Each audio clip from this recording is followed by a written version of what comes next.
Captain Jake Morrison sat in his command chair aboard the UES Discovery, watching the stars blur past through the main view screen. The exploration ship was 3 days into what should have been a routine survey mission along the edge of human space. His crew of 4 had done this dozens of times before, mapping new systems and checking for signs of life or valuable resources. "Jump complete, Captain," announced Navigator Lisa Carter from her station. She was a small woman with short brown hair and quick fingers that danced across her control panel. "We should be in the Kepler 442 system according to the nav computer." Jake frowned as he looked at the display. Instead of the expected yellow star and 3 rocky planets, he saw something entirely different. A massive red giant dominated the center of the system, surrounded by asteroid fields and what looked like artificial structures. "That doesn't look right, Lisa. Run a full sensor sweep." Chief Engineer Danny Rodriguez looked up from his console near the back of the bridge. He was a stocky man with grease-stained coveralls and a perpetual worried expression. "Captain, I'm reading some strange energy signatures from the nav system. That last jump might have taken us further than planned." Dr. Amanda Wells, their xenobiologist, leaned forward in her seat. She was tall and thin with blonde hair pulled back in a ponytail. Her blue eyes sparkled with curiosity as she studied the sensor readings. "Those structures are definitely artificial. Someone built those space stations, and they're huge." Security Chief Kevin Blake stood near the weapons console, his muscular frame tense with alertness. His dark skin gleamed under the bridge lights as he checked their defensive systems. "Captain, I'm picking up 3 large contacts moving toward us. They're big, really big." Jake felt his stomach tighten. They were supposed to be in empty space, far from any known alien civilizations. "How big, Kevin?" "Each one is about 10 times our size, sir. They're moving fast and their energy readings are off the charts." The main screen flickered and changed to show 3 enormous warships approaching the Discovery. Each vessel was dark, gray with sharp angles and weapon ports bristling along their hulls. Strange symbols glowed along their sides in patterns that hurt to look at directly. "Unknown vessel," came a voice through the communications system. The words were harsh and guttural, translated by the ship's computer into English. "You have violated the sacred space of the Vexthari Dominion. Surrender immediately or be destroyed." Jake stood up slowly, his mind racing. The Vexthari Dominion was not in any of their star charts. They had wandered into completely unknown territory.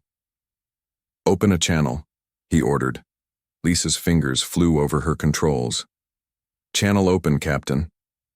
This is Captain Jake Morrison of the Earthship Discovery. We appear to have made a navigation error and entered your space by accident. We request safe passage to return to our territory." Harsh laughter echoed through the bridge. "Accident? Humans always lie. You will surrender your vessel and prepare to be boarded. Resistance will result in your immediate death." Danny looked up from his console with wide eyes. "Captain, they know about humans.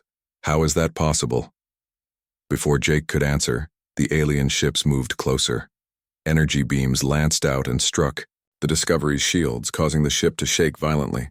Sparks flew from several control panels as the lights flickered. "Shields down to 60%, Kevin reported. "They're not trying to destroy us, just disable our engines." "That's because they want us alive," Amanda said quietly. "Whatever they have planned, it's worse than a quick death in space." The largest of the 3 alien ships extended a docking tube toward the Discovery. Jake knew they had no choice. Their little exploration vessel was no match for even one of those warships, let alone 3. "Stand down weapons," Jake ordered. "Prepare to be boarded." 20 minutes later, the airlock hissed open, and the aliens entered their ship. Jake had seen many strange creatures during his years in space, but the Vexthari were unlike anything in the human databases. They stood 8 feet tall with dark, chitinous shells covering their bodies like natural armor. Forearms ended in claws that could easily tear through metal, and their faces were insect-like with multifaceted eyes that seemed to see everything at once. The leader wore additional armor decorated with rank insignia and carried a weapon that hummed with barely contained energy. When he spoke, his voice was like grinding stone. "I am Admiral Zexkar of the 1st Battle Fleet. You are my prisoners." Jake stepped forward, keeping his hands visible and empty. Admiral, as I said before, we're here by accident. Our navigation system malfunctioned during a routine jump. We have no hostile intentions. Admiral Zexkar moved closer, towering over the human captain. His 4 eyes examined Jake with the intensity of a predator studying its prey. Soft skin, weak bones, only 2 arms. How did such pathetic creatures develop space travel? We may look weak to you, Jake replied calmly, but we've survived and thrived on our world for thousands of years. We've learned to use our minds instead of just our claws. The Admiral made a sound that might have been amusement. Your minds will not help you where you are going. The Emperor will want to see these strange creatures before they die. You will provide entertainment for the masses. Lisa, Danny, Amanda, and Kevin were herded into the center of the bridge by the other Vexathari soldiers. Each alien warrior was heavily armed and moved with deadly grace despite their size. Take them to the holding cells, Admiral Zexakar commanded. Set course for Vexatara Prime. The Emperor will decide their fate. As they were led off their own ship, Jake caught the eyes of each crew member. They had trained together for years and could communicate without words. Amanda's slight nod told him she was already studying their captors for weaknesses. Danny's nervous fidgeting meant he was memorizing everything about the alien technology around them. Lisa was counting steps and mapping their route, while Kevin was measuring distances and identifying potential weapons. The Vexthari had made their first mistake. They assumed that because humans looked weak, they were weak. They thought that, because they had superior technology and numbers, victory was assured. They believed that fear and intimidation would break the human spirit. Admiral Zexkar led them through corridors lined with more alien soldiers. The walls were covered in the same painful symbols they had seen on the ship's hull, and the air smelled of ozone and something like burnt metal.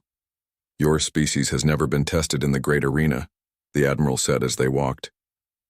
It will be interesting to see how long you survive against our war beasts. The crowds enjoy watching soft creatures scream before they die. Jake said nothing, but his mind was already working on a plan. The Vexthari might have superior technology and overwhelming force, but they had never faced human determination, creativity, and refusal to give up. They were about to learn that sometimes the greatest strength comes not from claws and armor, but from the willingness to keep fighting when everyone expects you to quit. The journey to Vexatara Prime took 6 days in the alien dreadnought's holding cells. Jake and his crew were kept in separate cages made of some kind of energy field that burned when touched. The cells were barely large enough for a human to lie down, and the air was thick with the smell of fear and despair from other prisoners. During the journey, Amanda managed to observe their captors through the energy bars. The Vexthari guards walked past every few hours, their clawed feet clicking on the metal floors. She noticed that their exoskeleton shells had visible joints at the knees and elbows, and their multifaceted eyes seemed less effective in dim light. Danny studied the energy field generators that created their prison walls. The technology was advanced but followed basic principles of physics that he understood. More importantly, he spotted several maintenance panels along the corridor walls that the guards never seemed to check. Lisa counted the steps between different sections of the ship and memorized the guard rotation schedules. Kevin watched how the aliens moved and carried their weapons, noting that their 4-armed fighting style made them overconfident against creatures with only 2 arms. When the ship finally arrived at Vextara Prime, Jake saw through a small porthole why the Vexthari called it the jewel of their empire. The planet was covered in massive cities that stretched from pole to pole, with orbital stations and defense platforms surrounding it like a metal moon. Billions of lights twinkled across the surface, and the space around the planet buzzed with constant traffic. Magnificent, is it not?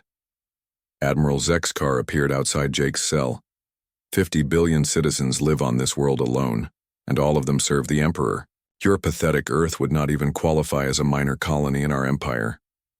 Jake looked at the alien admiral calmly. Size isn't everything. Sometimes the smallest things can cause the biggest changes. The admiral made his grinding laugh sound again. We shall see if you still speak such words when you face the trials. They were transferred to ground transport and taken through the streets of the capital city. The buildings rose impossibly high into the sky, connected by bridges and transport tubes. Vexthari citizens filled the streets, all wearing variations of the same chitinous armor. When they saw the human prisoners, they made excited clicking sounds with their claws. The transport stopped at the largest structure Jake had ever seen. The great arena rose from the center of the city like a mountain made of metal and stone. It could hold millions of spectators, and holographic displays showed images of previous battles and executions. Emperor Thexmore waited for them in the arena's royal viewing box. He was larger than the other Vexthari, with gold inlays decorating, his natural armor and a crown of sharp spikes rising from his head. His four eyes studied the humans with the cold calculation of a predator. "So these are the creatures that wandered into our space," the Emperor said in a voice like grinding metal. "They look even weaker than I expected.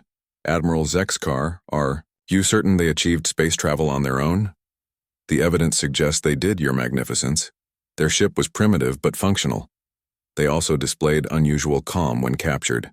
Emperor Thexamore leaned forward in his throne. "Calm or stupidity? We shall discover which when they face the trials. Have they been informed of the rules?" Admiral Zexkar gestured toward the humans. "They will learn as they die, Your Magnificence. It is more entertaining that way." Jake stepped forward despite the guards pointing weapons at him. "Your Magnificence, we came to your space by accident. We seek no conflict with your empire.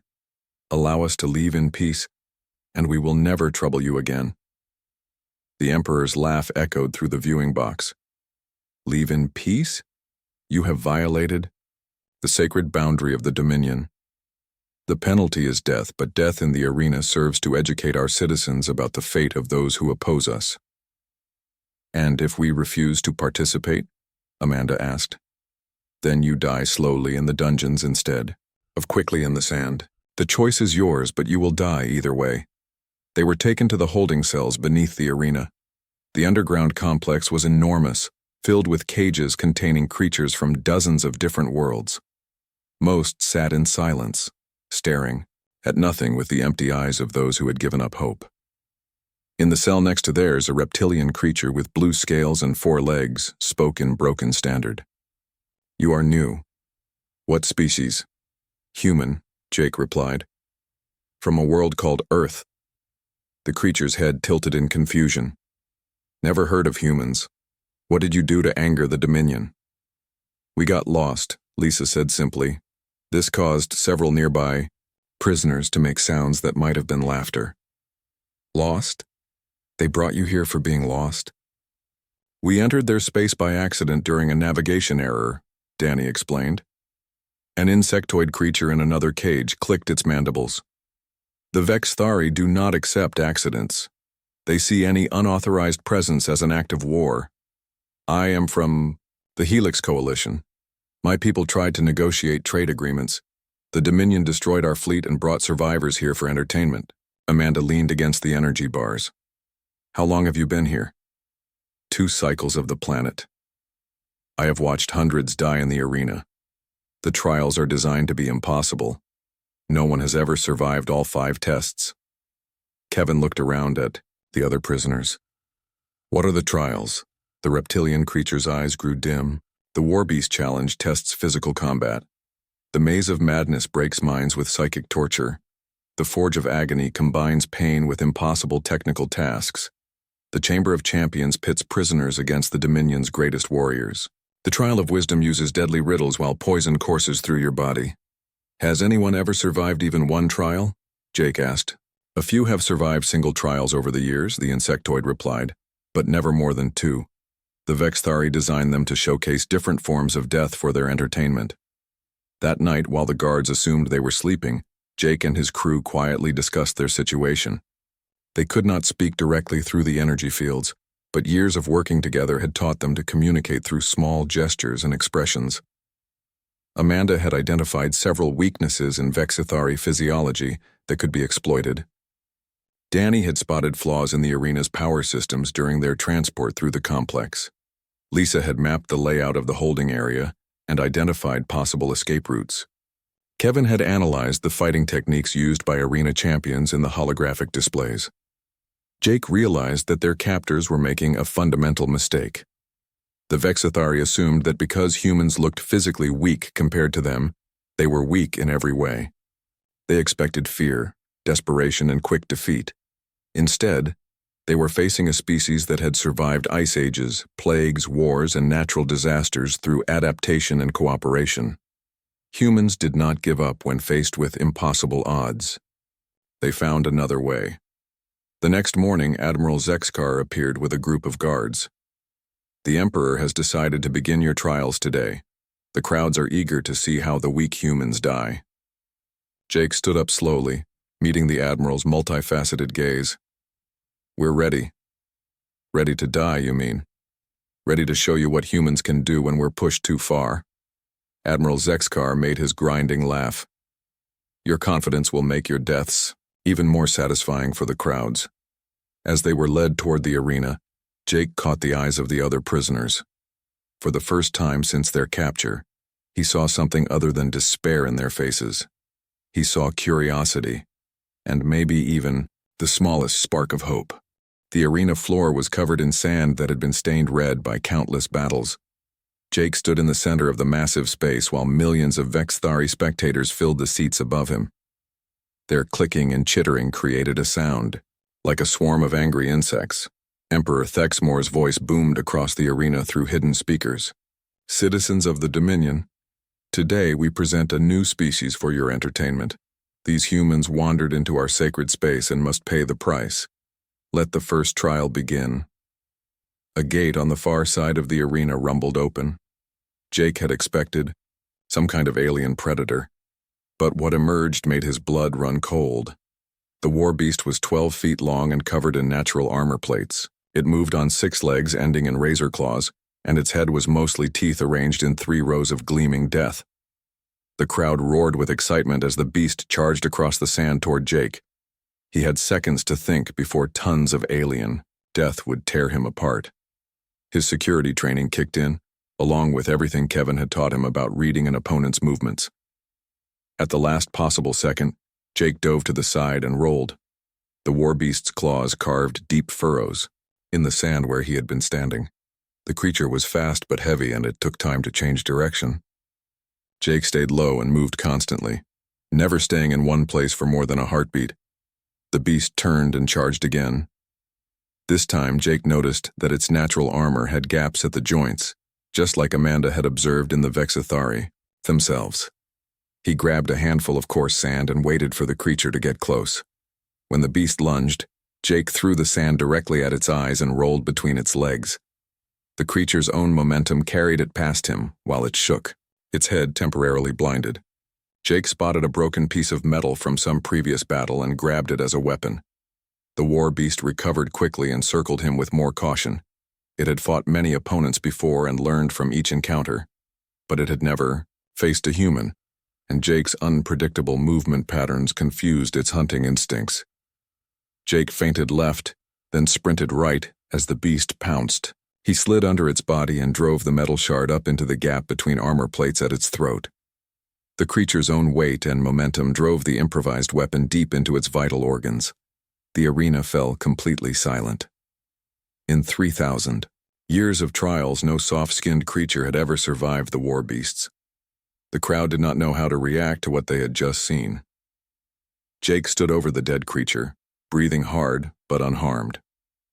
He looked up at Emperor Thexmore's viewing box and nodded once before being escorted back to the holding cells. The next day, Lisa faced the maze of madness. The trial took place in a special chamber beneath the arena filled with psychic transmitters, designed to drive prisoners insane with fear and confusion. Most species broke down within minutes, screaming until their minds shattered. Lisa walked calmly through the maze while alien thoughts tried to invade her consciousness. The Vexithari psychic attacks were powerful, but focused on fear patterns, common to most galactic species. Human neural pathways were different enough that the attacks felt like annoying background noise rather than overwhelming terror. She used her navigator training to map the maze as she walked, noting the patterns in the wall construction and the placement of the psychic transmitters. When she reached the center of the maze after only 30 minutes, the Vexithari technicians thought their equipment had malfunctioned. Lisa smiled as she pressed the completion button. "Is that all?" I've had worse headaches from coffee withdrawal. Danny's trial in the Forge of Agony was designed to break prisoners through pain and impossible technical challenges. Prisoners were chained to workstations and tortured with energy beams while trying to repair complex alien machinery that even Vexithari engineers found difficult. Danny gritted his teeth as the energy beams burned his skin, but his engineers' mind focused on the machinery in front of him. The technology was advanced but followed logical principles. More importantly, he recognized several components that were similar to human designs. While appearing to follow the repair instructions, Danny actually sabotaged 3 different systems.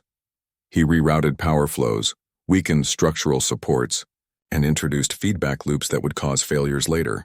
The pain made it difficult to concentrate, but he had worked in dangerous conditions before and knew how to function despite discomfort. When he completed the repair task in record time, the Vexithari guards were impressed by his pain tolerance. They had no idea that he had just planted the seeds of their own defeat.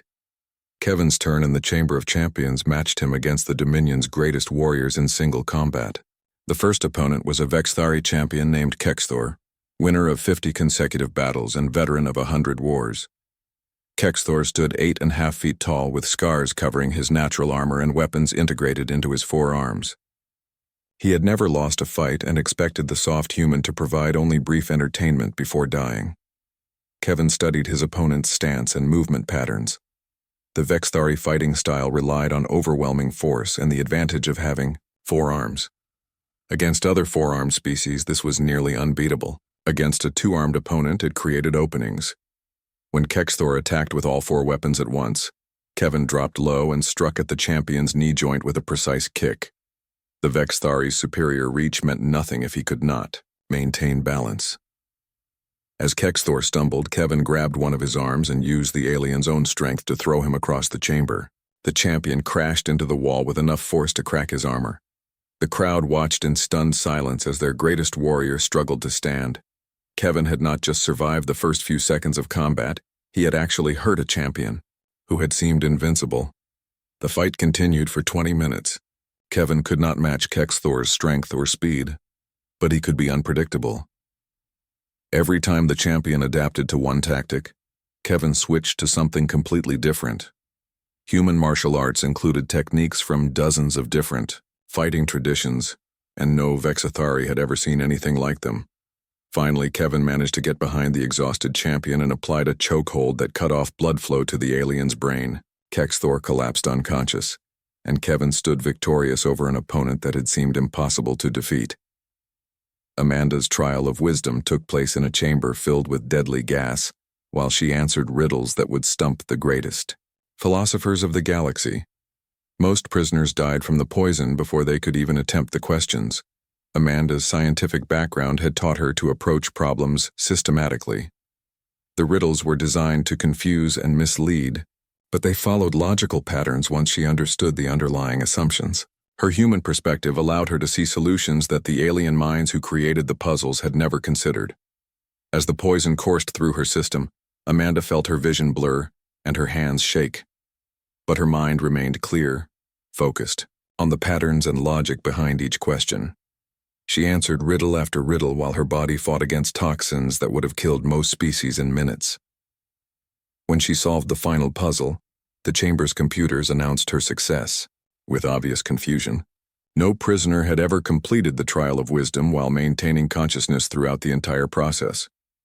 That evening, the 5 humans were returned to their cells while the entire arena complex buzzed with shocked conversations.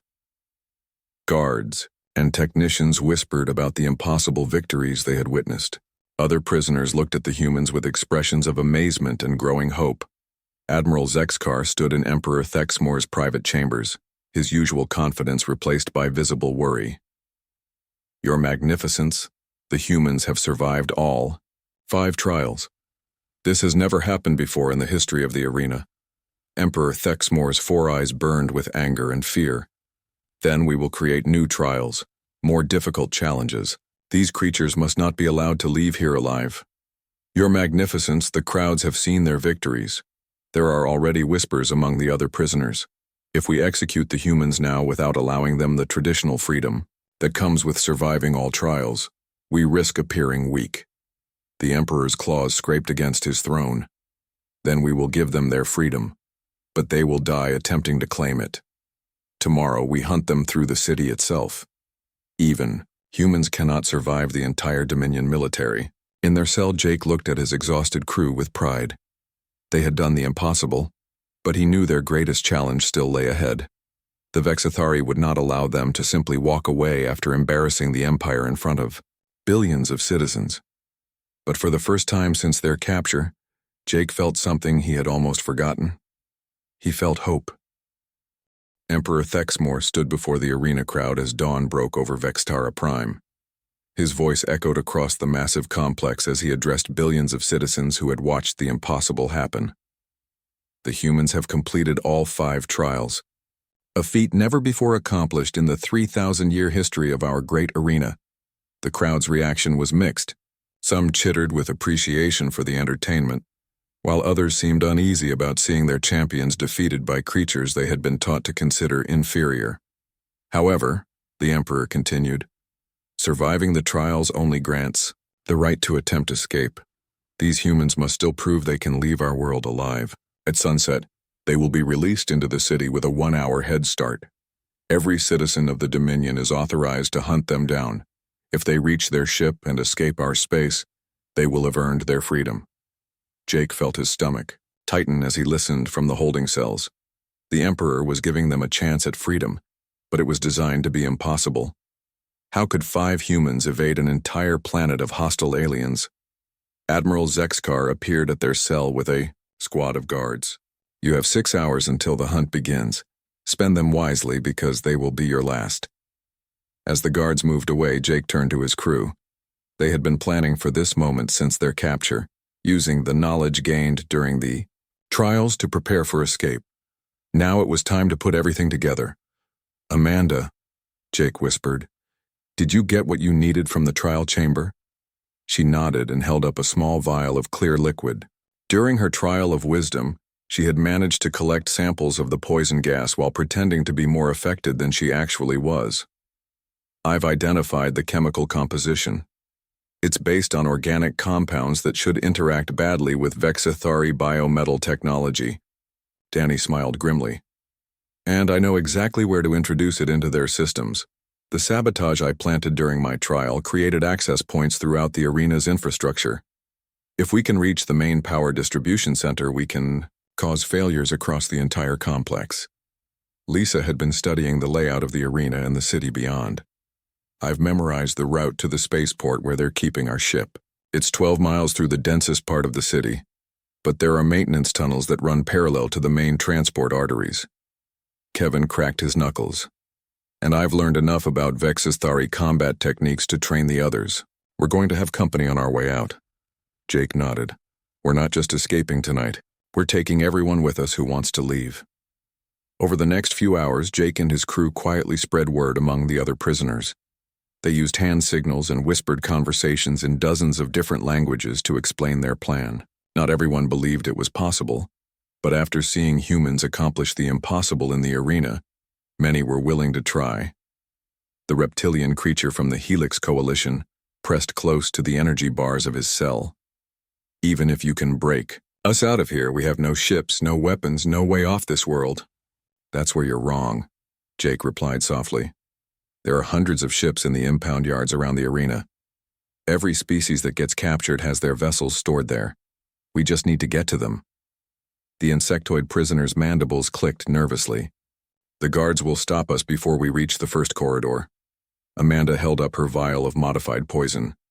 Not if they can't see us coming. As sunset approached, the prisoners could hear the crowds gathering outside the arena. The hunt for the humans had captured the imagination of the entire planet. Citizens filled the streets with weapons and tracking devices, eager to be the ones who brought down the creatures that had embarrassed their empire. When the time came, Jake and his crew were escorted to the arena's main entrance. Emperor Thexmore waited there personally, surrounded by his elite guard and media crews who would broadcast the hunt across the Dominion. You have 1 hour, the Emperor announced. After that, every citizen of Vextara Prime becomes your enemy. Run well, humans, because your deaths will be remembered across the galaxy. Jake looked the Emperor in the eyes. We'll be sure to send you a postcard when we get home. The guards opened the massive doors and the humans stepped out into the alien city. The streets were eerily quiet, but Jake could see Vexthari citizens watching from windows and rooftops, waiting for the official start of the hunt. They moved quickly through the empty streets, following the route Lisa had memorized. But instead of heading directly toward the spaceport, they circled back toward the arena through the maintenance tunnel she had identified. "This is insane," Danny muttered, as they crawled through a service passage barely large enough for human bodies. "We're supposed to be running away from that place, not going back." "Sometimes the best way out is through," Jake replied. "They'll be expecting us to run for the spaceport. They won't be watching for us to double back." They emerged in the arena's lower levels just as the Emperor's voice boomed across the city, officially beginning the hunt. Alarms started wailing, and Jake could hear the sound of millions of Vexthari citizens taking to the streets. Amanda moved quickly to the nearest ventilation system and introduced her modified poison into the air circulation. The compound would not kill the aliens, but it would react with their biometal technology and cause widespread system failures. Danny reached the main power distribution center and activated the sabotage he had planted days earlier. Lights began, flickering throughout the complex as power systems overloaded and backup generators struggled to compensate. In the confusion, Kevin led a team of freed prisoners to the armory, while Lisa guided others toward the impound yards. The arena's security systems were failing one by one as Amanda's chemical weapon spread through the building's infrastructure. The prison break became a full revolt as hundreds of creatures from dozens of worlds fought alongside the humans. Species that had been enemies in their home systems worked together against their Vexthari captors. The guards, accustomed to prisoners who had given up hope, found themselves facing organized resistance for the first time. Jake fought his way through, collapsing corridors as emergency lighting cast crazy shadows on the walls. The arena was designed to keep people in, not to evacuate them quickly, and the building's own security measures were working against the guards. They reached the impound yards to find dozens of spacecraft from across the galaxy. Some were in poor condition, but many were still functional. The freed prisoners scattered toward ships from their own species while Jake's crew headed for the Discovery. "There she is," Lisa called out, pointing toward their familiar exploration vessel. It looked small and fragile compared to the alien ships around it, but it was home. Danny ran toward the ship's external maintenance hatch. "I can get us powered. Up in 5 minutes if you can keep the guards off me." Kevin and Amanda took defensive positions as Vexthari security forces poured into the impound yard. The aliens had superior weapons and armor, but they were facing desperate prisoners who had nothing left to lose. Jake reached the Discovery's airlock just as Danny got the engines online. "Everyone aboard who's coming with us." Several freed prisoners from smaller species climbed aboard the human ship, rather than trying to reach their own vessels. The Discovery was not designed for so many passengers, but Jake was not leaving anyone behind. As their ship lifted off, Jake could see other vessels rising from the impound yard. The Vexthari had tried to hunt 5 humans, but instead they had triggered the largest prison break in their history. The Discovery's communications system crackled with transmissions from Emperor Thexmore. "Human vessel, you are ordered to land, immediately. Your escape ends here." Jake smiled as he took the pilot's controls. "Lisa, can you get us out of this system?" "The nav computer is still damaged," she replied. "But I can use the arena's own communication array to send a signal home. If our people received it, they might be coming to look for us." As if summoned by her words, new contacts appeared on their sensors. Ships bearing human registry codes dropped out of hyperspace at the edge of the system, and Jake felt hope surge through his chest. Admiral Robert Hayes's voice came through the communication system, calm and professional. "This is the UES Defiant. To Discovery. We received your signal. Are you in need of assistance?" Jake looked at the Vexthari fleet moving to intercept them and smiled. "Admiral, we could use a ride home." Admiral Robert Hayes stood on the bridge of the UES Defiant, watching his tactical display as 12 human warships formed into attack formation around Vextara Prime. The rescue fleet had arrived expecting to find survivors hiding somewhere in the system. Instead, they found a full-scale revolt in progress and their people fighting their way off an alien world. "Admiral," called Captain Susan Ford from the carrier Independence, "I'm reading multiple Vexathari battle groups moving to intercept us. They have us outnumbered 3-1. Hayes nodded calmly. He was a veteran of the Centauri border wars and had faced worse odds before. "Numbers don't win battles, Susan. Tactics and training do. Deploy fighters and prepare for coordinated strikes." On the Discovery, Jake watched the human fleet maneuver with professional precision. Each ship knew its role and moved with deadly purpose. The Vexathari might have superior numbers and individual ship strength, but they had never faced human military doctrine. "Captain Morrison," came Admiral Hayes's voice over the communication system, "we're going to clear you a path home. Stay close to the Defiant and let us handle the heavy lifting." Emperor Thexmore's voice boomed across all frequencies, transmitted from his palace to every ship in the system. "Human vessels, you have violated Dominion space and interfered with our internal affairs. Withdraw immediately or face the consequences." Admiral Hayes's reply was calm and measured. "Emperor Thexmore, we are here to retrieve our people who were illegally detained. Allow us to depart in peace, and there will be no further conflict.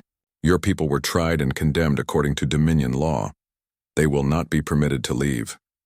Captain Tom Parker of the battleship Constitution spoke up on the tactical channel. "Admiral, the Vexathari fleet is moving into standard attack formation. They're not trying to negotiate." Hayes had hoped to avoid bloodshed, but the Vexathari had made their choice. "All ships execute attack pattern Delta. Priority targets are their command vessels and carriers. Disable when possible, destroy when necessary." The battle began with the launch of fighter squadrons from the Independence and Liberty. Human pilots had trained for years in flexible tactics designed to exploit weaknesses in enemy formations. The Vexathari had never faced small, fast vessels that could coordinate their attacks with surgical precision. Commander Lisa Wells, no relation to their xenobiologist, led Red Squadron in a strike against the Vexathari flagship.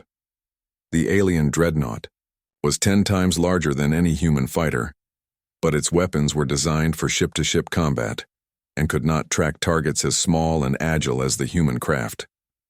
The fighters swarmed around the massive vessel like angry insects, targeting specific systems with precise strikes. Power conduits, sensor arrays, and weapon mounts disappeared under concentrated fire, while the Vexathari guns swung uselessly through empty space.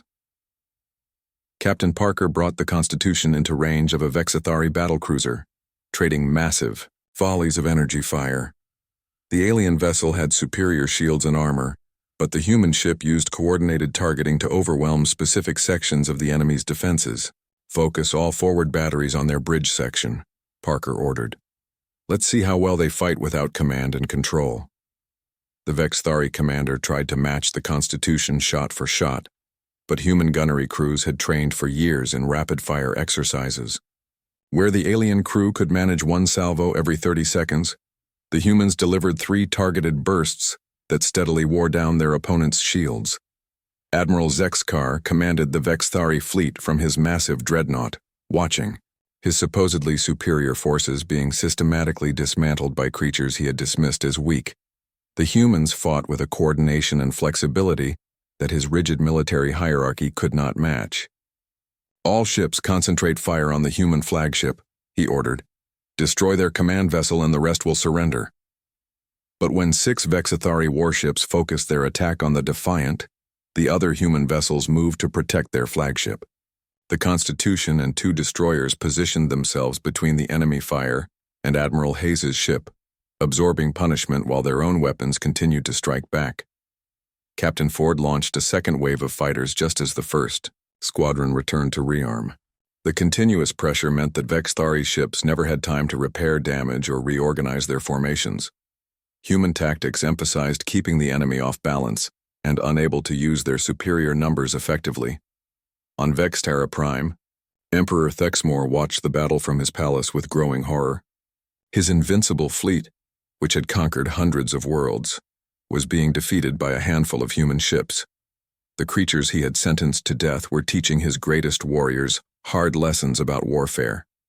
"Your Magnificence," called one of his advisors. "Admiral Zexkar is requesting permission to retreat and regroup. The humans are using tactics we have never encountered before." The Emperor's claws scraped against his throne. For 3,000 years, the Dominion had won battles through superior force and intimidation.